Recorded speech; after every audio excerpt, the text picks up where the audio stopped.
why. The news doesn't want to hear it. The Democrats don't want to hear it. The radical left, they don't want to hear it. What's not to hear? We want to stop murderers and criminals from coming into our country. I watched the mayor of Minneapolis. I watched these people saying, we want to protect murderers. I don't get it. Something's sick. They're sick. Can't have a country like that. So we appreciate the bravery of everybody in this room, actually. And Christy, I want to thank you, and I want to thank Tom in particular for, we have a border that's 100% closed now, 100%.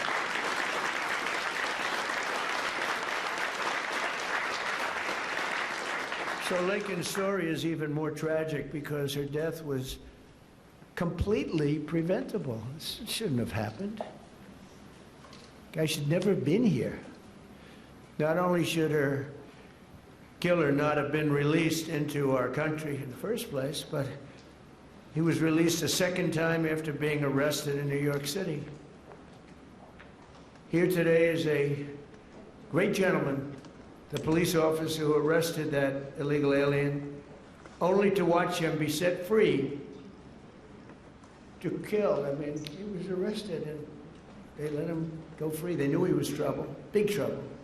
Many of them are like that. They release him knowing he's going to kill again, but they released him and set him free to kill Laken.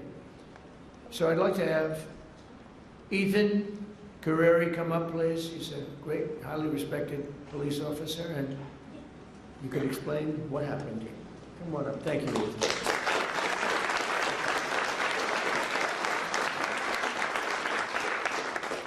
Mr. President, it's an honor to be here today, and it's an honor to be speaking with you guys. My name is Ethan Curreri. I'm a police officer in Palm Beach County, Florida, and a former New York City police officer. While serving the New York City Police Department, I personally arrested José Ibarra for endangering the welfare of a child. A few months later, I saw his face again in the news after he viciously murdered Laken Riley. I did my job. I put him in custody. The system failed. No detainer, no accountability, no deportation, and an innocent American life was taken. If you enter our country illegally, there will be consequences under this administration.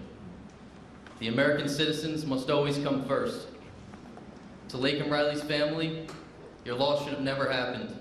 We owe it to you and every American family to enforce our laws, secure our border, and protect innocent lives.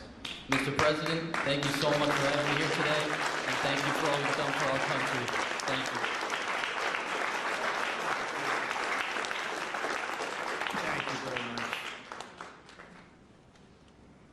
I notice you left New York to come to Florida. In a way, it's too bad, right? You couldn't take it anymore. They don't let you do your job. But thank you very much, Ethan. It's great, highly respected person. I have to do a little checking before I introduce people, otherwise I get in trouble. Sometimes I introduce people and they say, sure, did you know this or that? But you checked out very, very well. Wow. Stories like Laken's are one more reason why my administration will do everything in our power to end the scourge of sanctuary cities once and for all. They protect criminals. Why do people fight?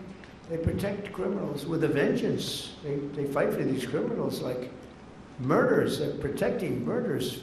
They fight for them so hard. There's something wrong with them. We're joined today by so many angel families who are grieving a terrible loss. They've gone through hell. Steve Ronnebeck was the father of 21-year-old Grant Ronnebeck, a beautiful guy, who was shot and murdered by an illegal alien while he was working behind the counter of a convenience store in Arizona. He was working behind a counter. Steve, would you please come forward? We'll talk about your boy. Thank you. You know, I spent some time with President Trump in his first election.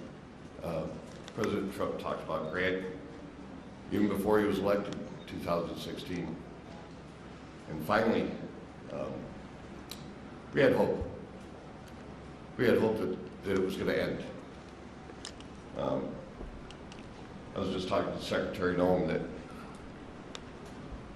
we all sat around the table one day during one of our visits to Washington.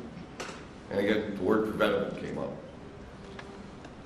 All these deaths at the hands of illegal immigrants are preventable. They could have been stopped.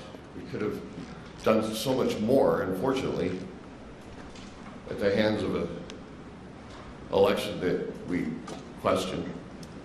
Somebody took their foot off the brakes, put their foot on the accelerator to let these people into our country. And it wasn't just regular people, it was criminals, it was murderers, killers, rapists.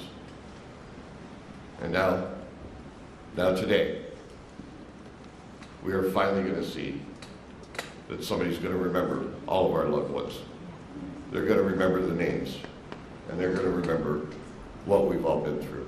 Thank you, Mr. President.